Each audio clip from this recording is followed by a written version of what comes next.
Niños, perdonad, yo me he enterado de que estabais aquí esta mañana, así que obviamente no lo he preparado pensando en vosotros. Pero Sebas ha hecho un cuadro maravilloso basado en un centro comercial que es de verdad. Tenéis que adivinar cuál, ¿vale? Y si alguno se aburre con eso, ¿vale? Una de las tiendas es un juguetos y la otra es un game. A ver si adivináis cuál, ¿vale? Continuamos con la serie de predicaciones en la carta que el apóstol Pablo escribió a los romanos. Ya estamos llegando prácticamente al final y hoy vamos a ver en el capítulo 15 los versículos que van desde el 14 hasta el 33. En varias cartas del Nuevo Testamento, Pablo ha expresado que le apetece mucho ir a Roma, que tiene deseos, dice él, de ir a Roma. Pero parece que ahora, cuando está escribiendo Romanos, tras 3 fructuosos y extenuantes viajes misioneros, Pablo, dentro de la particular estrategia que el Espíritu Santo le había revelado, ha dado por agotado el campo de misión que va desde Jerusalén hasta el Ilírico, que es una región del Imperio Romano que estaba en lo que actualmente pues, son Albania, Bosnia, Herzegovina, Serbia, toda esa zona de por allí, y está buscando ensanchar las fronteras de su ministerio ahora hasta la otra punta del imperio, hasta nuestra tierra, hasta España, hasta el Finisterre, el final de la tierra. En ese sentido, Roma es una parada obligatoria para Pablo, que le permite matar 2 pájaros de un tiro. Por un lado, porque puede suponer una importante y estratégica base misionera, por cercanía, obviamente Roma está mucho más cerca de España que Jerusalén. Por idioma, en este lado del imperio se hablaba latín, mientras que en el otro lado del imperio se hablaba el griego común, y también por recursos. Al final, la iglesia de Roma era una iglesia grande de una ciudad grande que podía participar tanto económicamente como con personas en la misión de Pablo. Y por otra parte, porque Roma era la capital del imperio, como dice un escritor, Rubén Dolz, el gran ombligo del mundo gentil. Si Pablo había sido específicamente comisionado para llevar el Evangelio a los gentiles, parece lógico pensar que su presencia en Roma tiene incluso un carácter emblemático. El apóstol de los gentiles en el ombligo del mundo gentil. Pero hay algo más también, ¿no? La Iglesia de Roma ha sido fundada por otros hermanos sin la intervención, por lo que sabemos, de ningún apóstol. Claro, ¿se habrán colocado bien los cimientos doctrinales? ¿Comprendían realmente el Evangelio de la gracia de Dios? ¿O quedaba en ellos alguna confianza en las obras de la ley? Pablo en su carta les ha presentado de manera pormenorizada las principales doctrinas tal y como él las había ido enseñando por todas las ciudades por las que había pasado. Y es como su tarjeta de visita, ¿no? Como su tarjeta de presentación. Quiere presentarse ante ellos para salir de malentendidos y para poner por escrito el fundamento del Evangelio que él predicaba. Y también para que les sirviera como una confirmación de la fe que ellos habían abrazado. Tras la gran exposición que suponen los capítulos 1 al 11 y la gran exhortación que suponen los capítulos 12, 15 hasta el versículo 13 que vimos la semana pasada, podría parecer que la carta ya se ha acabado, que ya hemos terminado. Pero antes de hacerlo, Pablo quiere retomar una vez más la cuestión de su visita y de la naturaleza del ministerio que él desempeñaba. Y como dice John Stott en su comentario al libro de Romanos, por cierto, lo tenéis ahí abajo y lo podéis comprar, libro maravilloso, primero se pregunta si se habrán ofendido por el hecho de que les escriba o por el contenido o tono de su carta. ¿Obraba presuntuosamente al dirigirse a una iglesia que él no había fundado y que nunca había visitado? ¿Les ha podido dar la impresión de que él considera su cristianismo como algo defectuoso o inmaduro? ¿Se ha expresado tal vez con demasiada franqueza? Por si esto pudiera ser así, los versículos que vamos a ver hoy pretenden darles seguridad de ánimo, del ánimo que Pablo tiene con respecto a ellos. Pablo les abre su corazón de una manera honesta y sincera para hablarles del pasado, presente y futuro de su ministerio y les pide humildemente tanto su colaboración como sobre todo sus oraciones. Pues teniendo eso en la cabeza, ahora sí, Romanos 15, a partir del versículo 14. Que dice así, voy a leer en Reina Valera del 95. Estoy seguro de vosotros, hermanos míos, de que vosotros mismos estáis llenos de bondad y rebosantes de todo conocimiento, de tal manera que podéis aconsejaros unos a otros. Pero os he escrito, hermanos, en parte con atrevimiento, como para haceros recordar, por la gracia de Dios que me es dada para ser ministro de Jesucristo a los gentiles, ministrando el Evangelio de Dios, para que los gentiles le sean como ofrenda agradable, santificada por el Espíritu Santo. Tengo, pues, de qué gloriarme en Cristo Jesús a lo que a Dios se refiere, porque no osaría hablar sino de lo que Cristo ha hecho por medio de mí, para conducir a los gentiles a la obediencia. Y lo ha hecho de palabra y de obra, con potencia de señales y prodigios, en el poder del Espíritu de Dios. De manera que desde Jerusalén y por los alrededores hasta Ilírico, todo lo he llenado del Evangelio de Cristo. Y de esta manera me esforcé en predicar el Evangelio, no donde Cristo ya hubiera sido anunciado, para no edificar sobre fundamento ajeno, sino como está escrito: aquellos a quienes nunca les fue anunciado acerca de él, verán, y los que nunca han oído de él, entenderán. Por esta causa me he visto impedido muchas veces de ir a vosotros, pero ahora, no teniendo más campo en estas regiones y deseando desde hace muchos años ir a vosotros, cuando vaya a España iré a vosotros, pues espero veros al pasar y ser encaminado hacia allá por vosotros una vez que haya disfrutado de vuestra compañía. Pero ahora voy a Jerusalén para ministrar a los santos, porque Macedonia y Acaya, las dos provincias que componían la Grecia continental, pero Macedonia y Acaya tuvieron a bien hacer una ofrenda para los pobres que hay entre los santos que están en Jerusalén. Les pareció bueno hacerla, ya que son deudores a ellos, porque si los gentiles han sido hechos partícipes de sus bienes espirituales, deben también ellos ayudarlos con bienes materiales. Así que cuando haya concluido esto y les haya entregado esta ofrenda, pasaré entre vosotros rumbo a España. Y sé que cuando vaya a vosotros llegaré con abundancia de la bendición del Evangelio de Cristo. Pero os ruego, hermanos, por nuestro Señor Jesucristo y por el amor del Espíritu, que me ayudéis orando por mí a Dios, para que sea librado de los rebeldes que están en Judea, y que la ofrenda de mi servicio a los santos en Jerusalén sea bien recibida, para que, si es la voluntad de Dios, llegue con gozo a vosotros y pueda descansar entre vosotros. Que el Dios de paz sea con todos vosotros. Amén. Hasta aquí la palabra de Dios. Qué diferente es el apóstol Pablo que nos revelan las Escrituras de mi primera impresión acerca de él. Yo llegué a esta iglesia cuando era un adolescente, tenía 16 años, creo, más o menos, y era un adolescente irreverente, como muchos adolescentes, no era cosa mía solo. Para mí, el apóstol Pablo me parecía el típico bronquitas, el bronquitas, la típica persona para la que no haces nada bien y que todo lo que tiene para ti es una bronquita. El pedante, que dice cosas de una manera que no entiende ni él. ¿Por qué tiene que hablar así, de esa manera tan rimbombante, con esas palabrejas tan extrañas en lugar de normal? El motivado, que vive unas revoluciones por minuto distintas a las del resto de la humanidad y que siempre está acusándonos de la intrascendencia de nuestra vida y de nuestra falta de compromiso. Y por último, el transformado. Y así es como he titulado esta predicación, el transformado. Claro que es así ahora no te fastidia. ¿Y cómo era antes? ¿Qué pasa, que se le ha olvidado lo que era antes o qué? Qué distinto es, sin embargo, el apóstol Pablo que nos revelan las Escrituras y que con el tiempo he aprendido a conocer y he aprendido a valorar.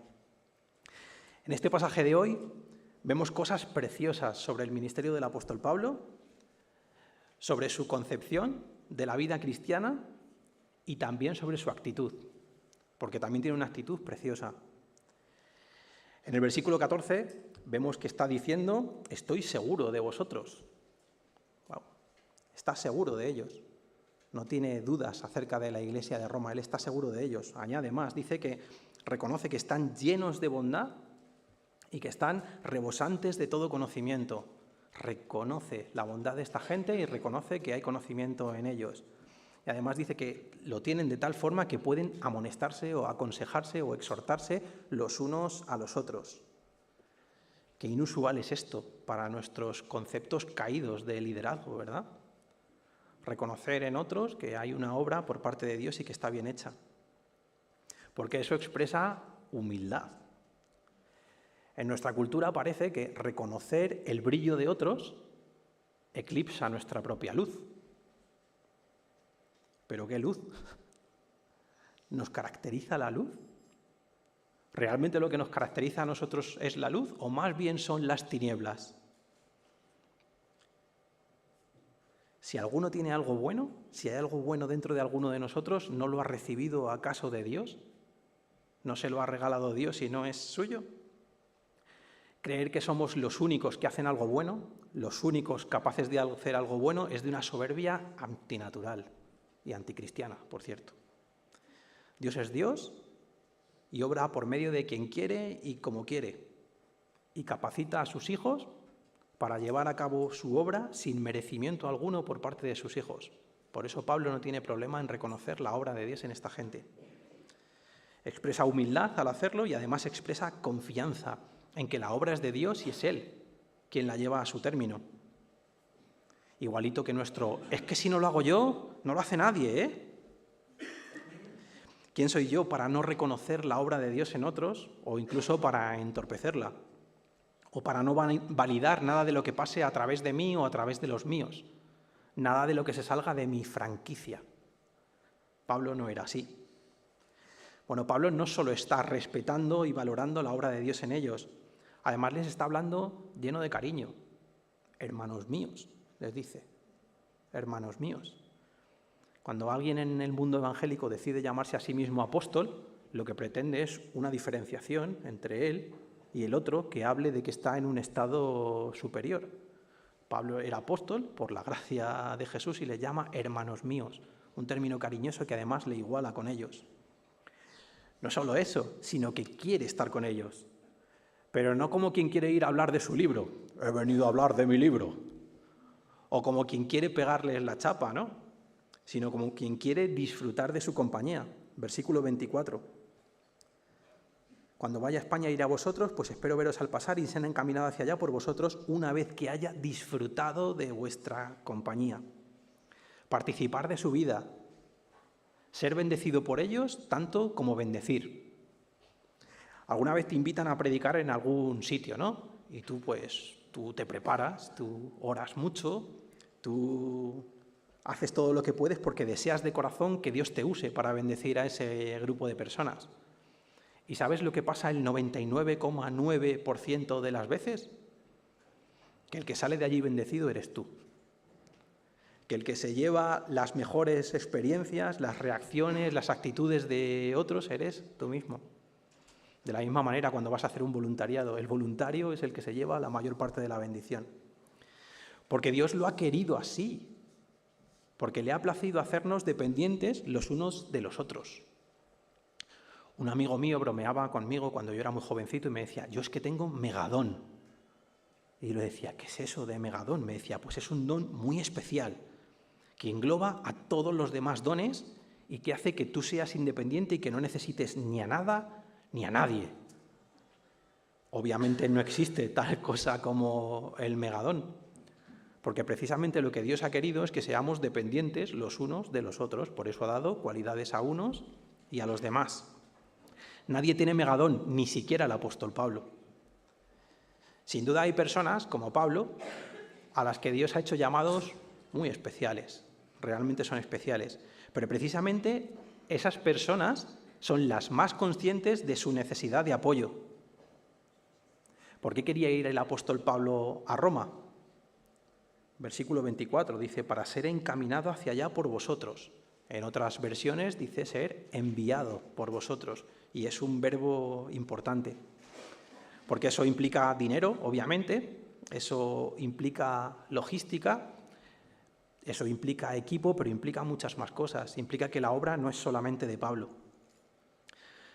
En casa de mis padres, la vecina al lado un día se dejó las llaves dentro cuando mi hermano y yo éramos pequeñajos.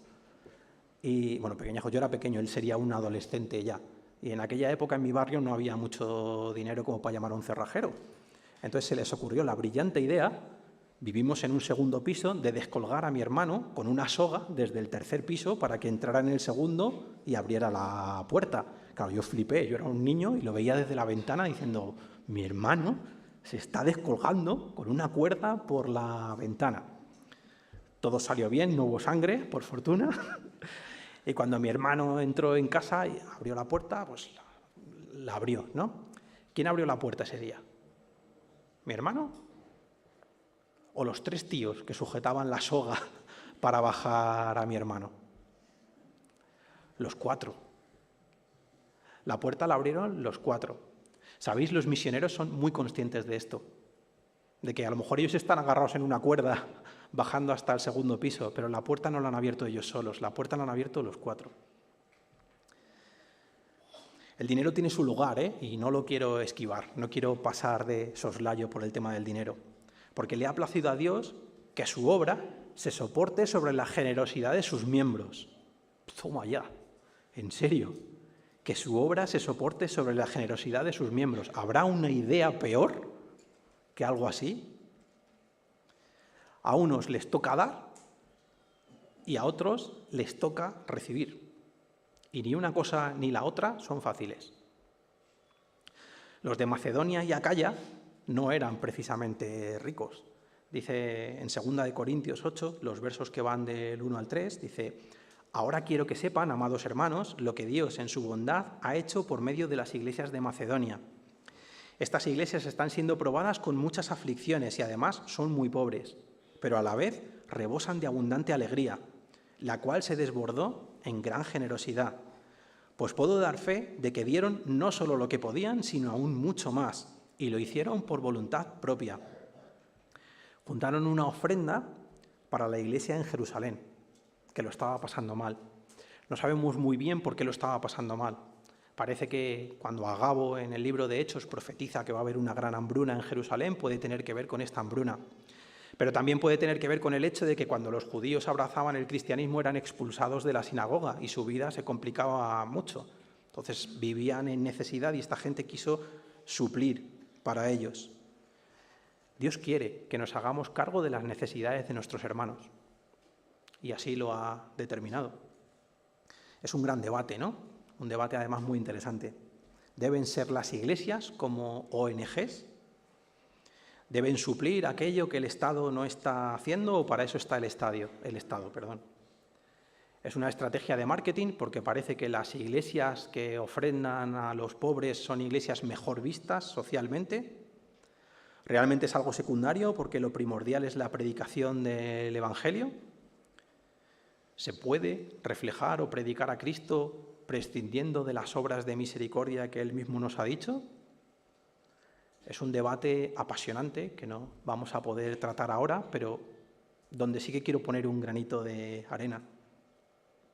Cuando Pablo, junto con Bernabé, va a Jerusalén y se encuentra con los grandes apóstoles, Santiago, Pedro y Juan, al loro, Pablo, Santiago, Pedro y Juan.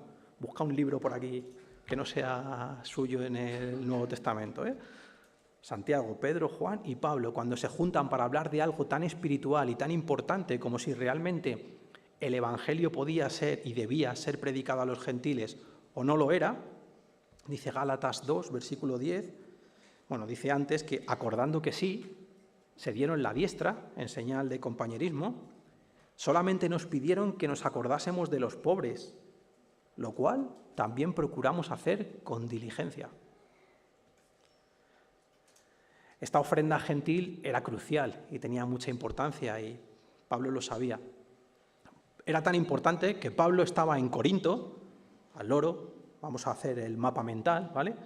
Pablo está en Grecia, en Corinto, en la zona que, si la península de Grecia es como una especie de 8, el istmo de Corinto es la zona por la que se cierra ese 8. Pues Pablo está ahí en Grecia, a un tiro de piedra de Roma, y dice que se va hasta Jerusalén para irse luego hasta Roma para volver hasta España. Es como hacer el viaje un poco a contramano. Pero lo hace así y los viajes de antes no eran como los viajes de ahora, eran muchísimo más complicados, muchísimo más costosos en todos los sentidos y también muchísimo más peligrosos. Pero lo hace porque sabe que esa ofrenda era importante.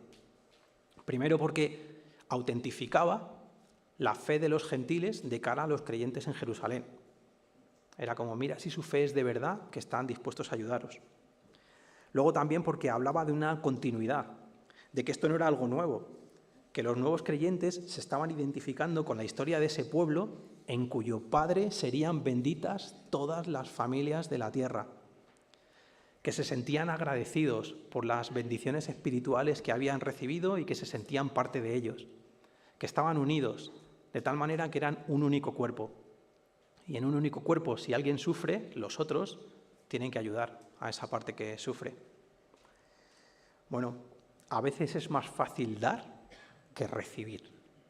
Recibir también tiene su complicación, porque implica reconocer que no soy autosuficiente, y eso a nadie le gusta.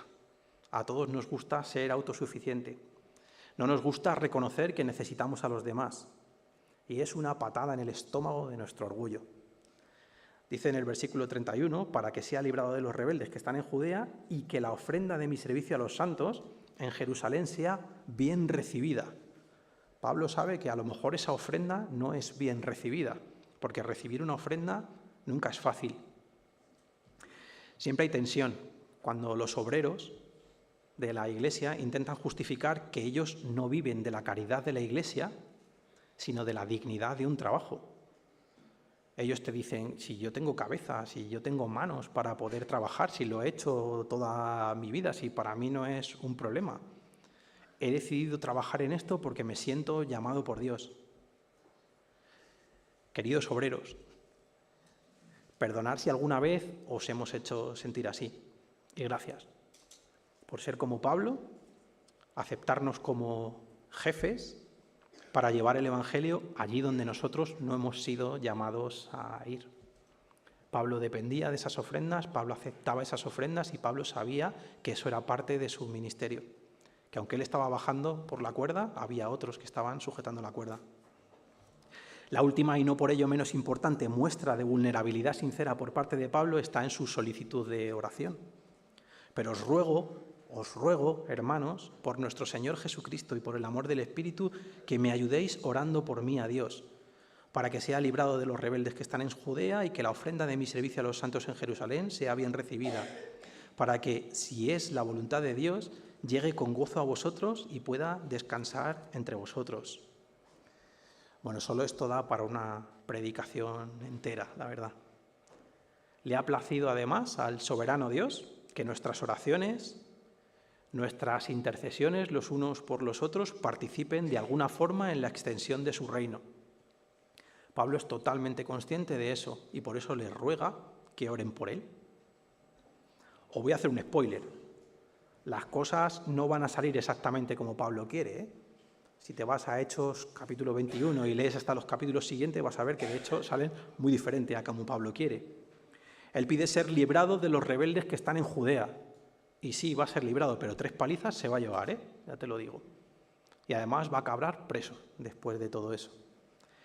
Él dice, para que llegue con gozo a vosotros y pueda descansar entre vosotros. Y va a llegar a Roma, pero no precisamente como él imagina, sino preso. ¿Sabéis? Las oraciones contestadas, y esto no lo digo yo, lo dice la Biblia, son las oraciones que hacemos conforme a la voluntad de Dios. Porque la oración no es la manera de cambiar a Dios para que Él haga lo que nosotros queremos, sino más bien un misterioso proceso en el que conformar, transformar o alinear nuestra voluntad con la voluntad de Dios. Pablo lo sabe. Y es por eso que en el versículo 32 indica si es la voluntad de Dios. Y es que finalmente todos dependemos de la providencia de Dios.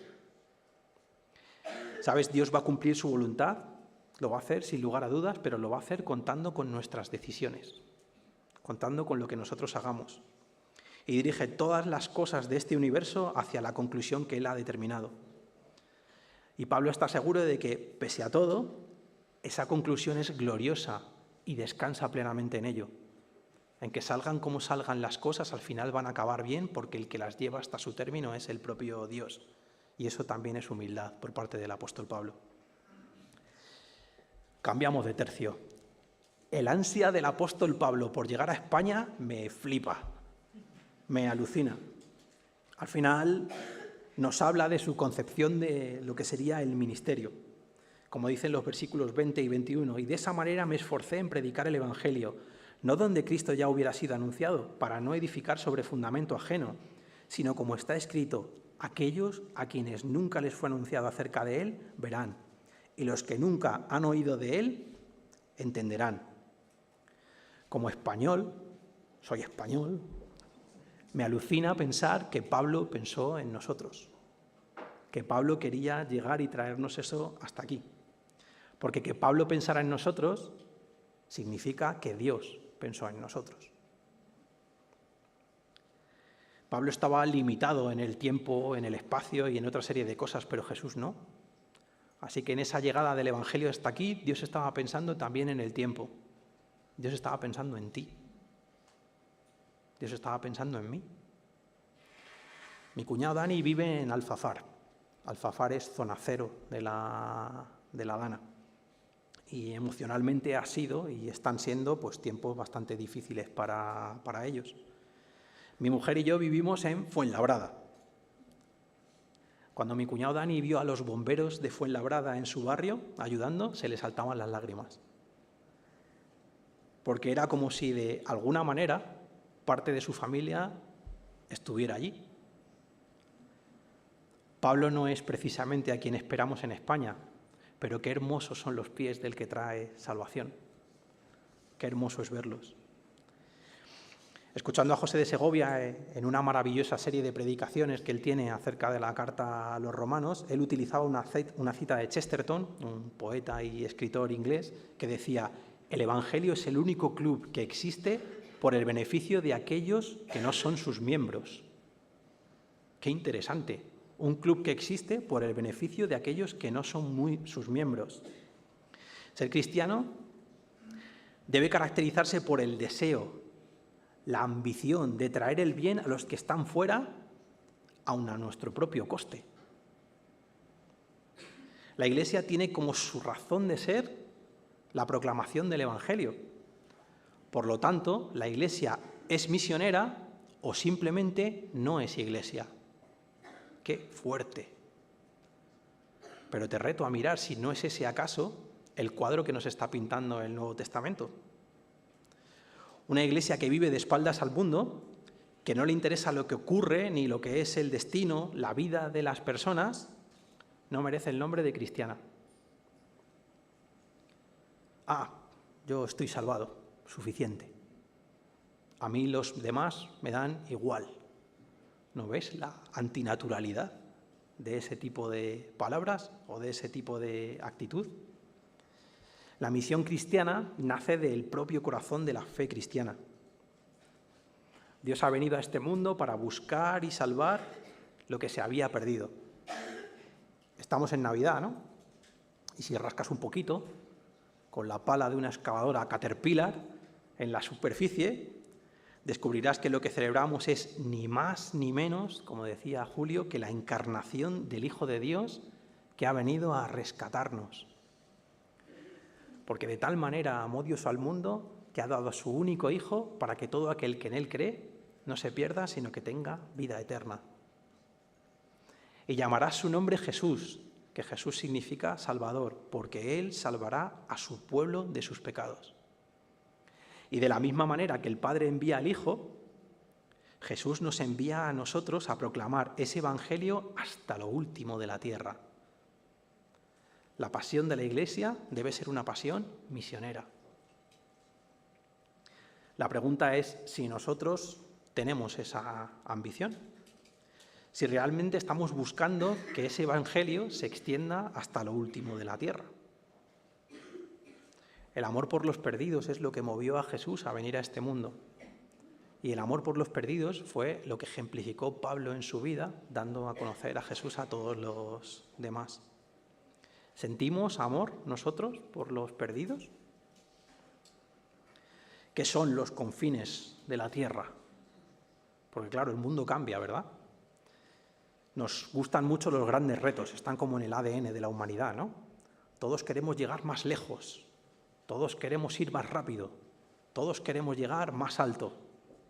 Nos molan las historias grandes de misioneros que se van al Quinto Pino a predicar el Evangelio. Pero no todos estamos llamados a ese tipo de grandes obras. Algunos tenemos que vivir una vida normal en un lugar normal. Pero estamos llamados igualmente a predicar aquí donde estamos.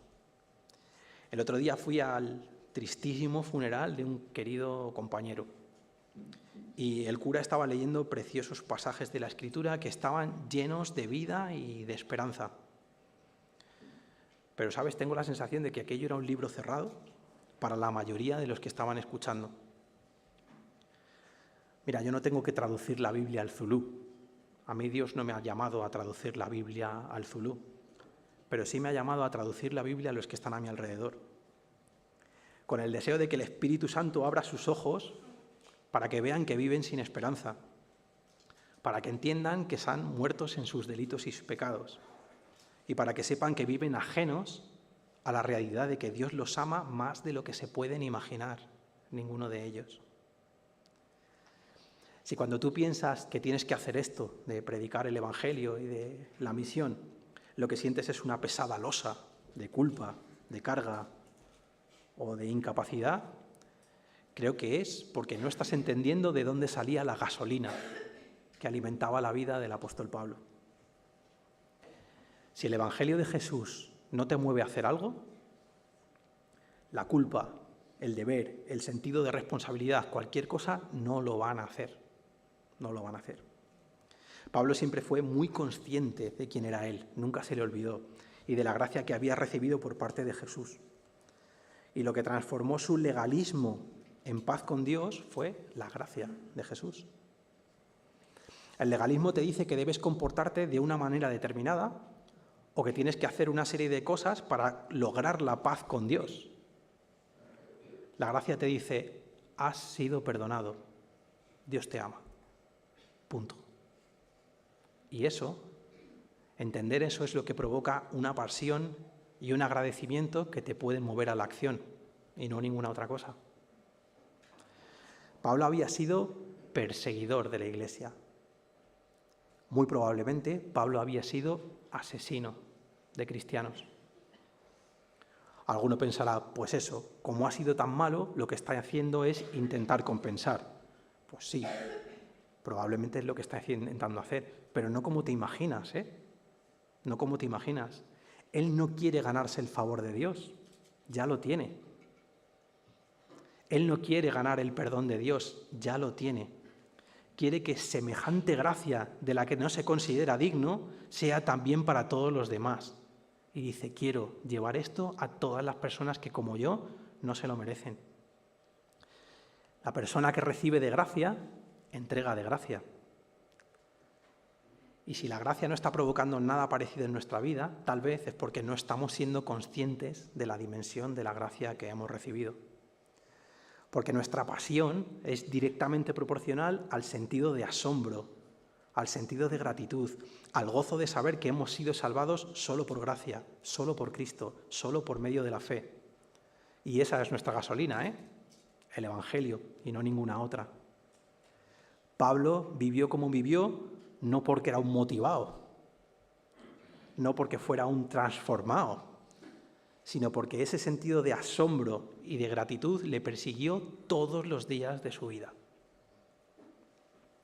Lo que mantiene a un cristiano es recordarse constantemente el Evangelio en que ha creído, profundizar cada día en él y anclar su vida sobre él. Y solamente considerar su dimensión y su belleza nos llevará a desear, como Pablo, llevar hasta otros las misericordias de Dios. En los cursos de predicación siempre te dicen que si no aplicas, no predicas. A mí se me da fatal, pero bueno, lo voy a intentar. Estamos en Navidad, ¿no? Estamos en Navidad. Es una época en la que hablar de Dios no resulta tan fuera de contexto como resulta el resto del año. Invita a alguien a la cena de hombres. Tráetelo. Invita a alguien a la fiesta de Navidad que tendremos el domingo que viene. No tienes a nadie que invitar, no te preocupes, ven tú. Ven tú con el deseo de reflejar, aunque sea con tu sonrisa, con tu cara, con cómo eres, el amor de Dios, lo que Él ha hecho por ti y cómo Él te ha transformado. Vete al chino y pilla un adorno mazo de feo, por si te lo quitan. Y lo pones en la puerta de tu casa por fuera y le enchufas un versículo, uno que te guste, uno que te flipe, uno que te hable, para que tus vecinos lo lean y digan, wow, ¿y esto? ¿Y este? ¿Qué cosa más rara? Escribe un WhatsApp para felicitar a la gente que quieres, pero en lugar de un WhatsApp normal o de un meme gracioso, haz algo en lo que pongas todo tu corazón. Pide orar el día de la cena de Nochebuena y derrama tu alma en agradecimiento al Dios que te ha salvado por su pura gracia. Dile: Dios, gracias, gracias por lo que has hecho por mí. No me lo merezco en absoluto, pero gracias, porque eres mucho más grande y mucho mejor de lo que soy capaz de concebir. Y pide que esa gracia inunde, ilumine y salve a todos los que están en la mesa. Pide al Espíritu Santo que te conceda el privilegio de glorificar a Jesús, porque al Espíritu Santo le flipa glorificar a Jesús. Es lo que más le guste hacer. Y si le pides que haga eso, créeme si te digo que Él lo hará. Pues que Dios nos ayude. Amén.